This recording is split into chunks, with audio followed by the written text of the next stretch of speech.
दोस्तों, हमारे देश के पड़ोसी पाकिस्तान के हालात तो हम जानते ही हैं। अब बांग्लादेश के हालात भी खूनी रंगत लिए आज दुनिया को एक संदेश दे रहे हैं कि अगरचे आप तानाशाही के रास्ते पर लोकतांत्रिक आड़ में चलेंगे तो फिर आने वाला समय आपके लिए भयावह है। जी हाँ, अभी अभी हाल ही में जनवरी में चुनाव हुआ था बांग्लादेश में, और विपक्षी नेताओं के मुंह को बंद करके वहाँ शेख हसीना एक तरह से प्रधानमंत्री भारी बहुमत के साथ बन गई।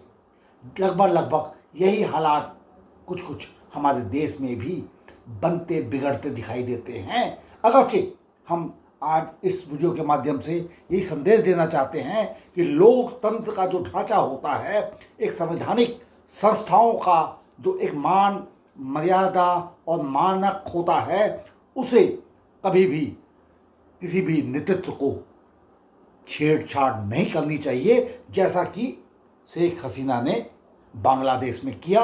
और परिणाम स्वरूप उन्हें यह लग रहा था कि सैन्य मेरे हाथ में है और देश की सत्ता हुकूक मैं जैसा चाहूँगी वैसा ही करूँगी। मगर से देखा यह गया कि चंद मिनटों के अंदर जब वहाँ की जनता सड़कों पर निकल आई और प्रधानमंत्री आवास की तरफ कूच कर गई, तो सैन्य ने अचानक पाला बदला और शेख हसीना प्रधानमंत्री से कहा कि 45 मिनट का आपको समय दिया जाता है, आप तत्काल यहाँ से 9-11 हो जाइए। और अब जब भारत में शेख हसीना ने शरणार्थी के रूप में शरण ले ली है, तो संशय में दिखाई दे रही है प्रधानमंत्री नरेंद्र मोदी की सरकार।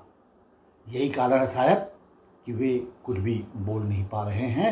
आज लोकसभा में विदेश मंत्री जयशंकर ने स्टेटमेंट दिया, जिसका सार यह है कि बस कुछ दिन का ही बात है, खेल है, शेख हसीना चली जाएंगी। उन्होंने कुछ दिनों के लिए यहाँ शरण मांगी है। मगर जिस तरह बांग्लादेश में हिंदू मंदिर, हिंदुओं के उन घरों पर हमले हो रहे हैं, वह दहशत का एक जो माहौल, एक मंजर बन चुका है, उसकी कल्पना शायद हम यहाँ भारत में अपने आवास में बैठकर नहीं कर सकते।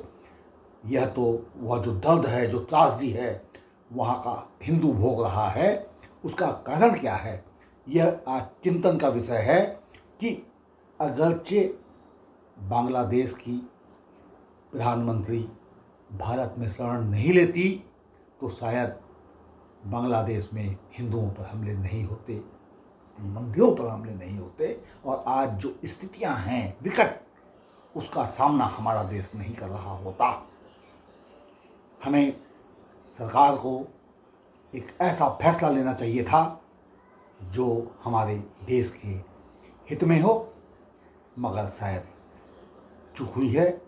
यह तो अब आने वाला समय ही बताएगा कि इस भूल, इस गलती या इस निर्णय का परिणाम क्या कुछ आता है। दोस्तों, नमस्कार के साथ।